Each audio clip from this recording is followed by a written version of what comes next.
नमस्कार दोस्तों, आपका स्वागत है भूत होते हैं यूट्यूब चैनल पर। इस चैनल के माध्यम से आप सुनेंगे रूह को कपा देने वाली हॉरर कहानियाँ। आज की कहानी हमें भेजी है अंकिता ने, जो दिल्ली में रहती है। तो आइए सुनते हैं इस सच्ची घटना को।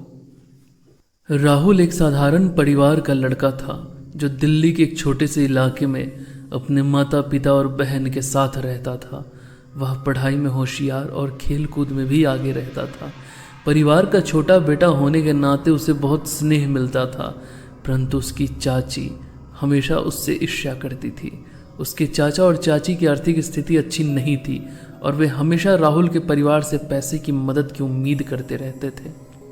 राहुल के माता पिता ने कई बार उसकी चाची की आर्थिक रूप से मदद की थी, लेकिन इसके बावजूद उसकी चाची को यह लगता था कि वे उसके साथ न्याय नहीं कर रहे हैं। धीरे धीरे यह ईर्ष्या इतनी बढ़ गई कि उसने किसी अंधविश्वास और तंत्र मंत्र की ओर झुकाव कर लिया।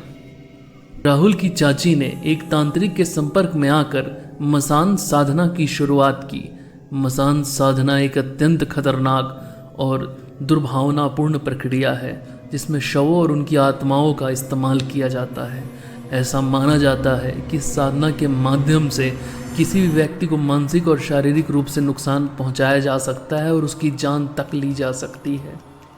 उसने एक साधक से संपर्क किया, राहुल के चाचा और चाची ने, जिसने उसे बताया कि राहुल के परिवार पर काले जादू के माध्यम से दबाव डालकर उनके सारे धन संपत्ति पर अधिकार किया जा सकता है। राहुल के चाचा चाची ने सलाह पर विश्वास किया और धीरे धीरे उन्होंने अपनी योजनाओं को अंजाम देना शुरू कर दिया। राहुल के घर में अजीब घटनाएं होने लगी। कभी कभी रात में उसे बुरे सपने आते, कभी वह बिना वजह बीमार पड़ जाता। परिवार ने इसे सामान्य स्वास्थ्य समस्या माना और कुछ खास ध्यान नहीं दिया, लेकिन धीरे धीरे राहुल का स्वभाव बदलने लगा। वह गुस्सैल और चिड़चिड़ा हो गया था, जबकि पहले वह शांत और खुशमिजाज हुआ करता था।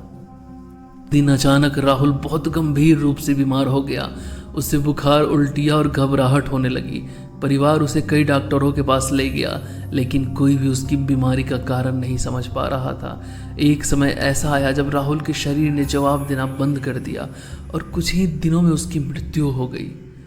राहुल की मृत्यु ने उसके पूरे परिवार को पूरी तरह से तोड़ दिया। उनके लिए यह समझ पाना मुश्किल था कि अचानक से स्वस्थ और हंसमुख लड़की की ऐसी स्थिति कैसे हो गई।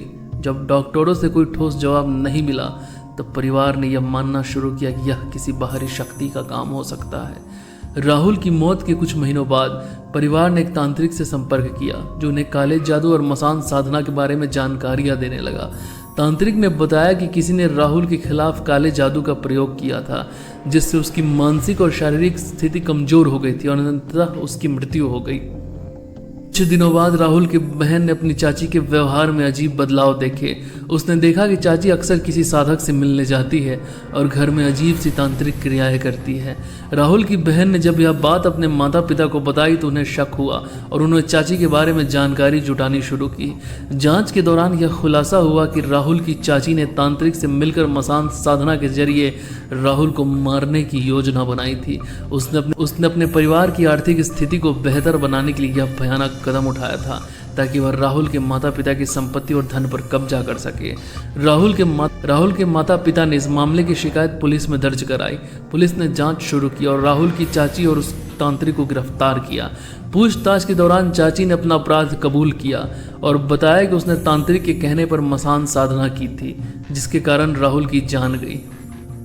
यह घटना केवल एक परिवार के भीतर की ईर्ष्या और लालच को दर्शाती है, जो इतनी बढ़ गई कि एक मासूम लड़की की जान चली गई। काले जादू और तंत्र मंत्र जैसी शक्तियों का दुरुपयोग समाज में अंधविश्वास और डर फैलाने का एक साधन बन गया है। राहुल की इस कहानी इस बात की चेतावनी है कि हमें अंधविश्वास और काले जादू के चक्कर में न पड़कर सच्चाई और विज्ञान पर भरोसा करना चाहिए। तो दोस्तों, कैसी लगी आपको यह दिल्ली की सच्ची घटना? अगर कहानी अच्छी लगी हो तो वीडियो को लाइक करें, शेयर करें, हमें कमेंट करें और कमेंट कर बताएं कि आपको कैसी लगी ये कहानी। और अगर आपके पास भी ऐसी कोई सच्ची भूतिया घटना है तो स्क्रीन पर दिए गए ईमेल आईडी पर हमें मेल करें। जल्द मिलते हैं आपसे, तब तक के लिए धन्यवाद।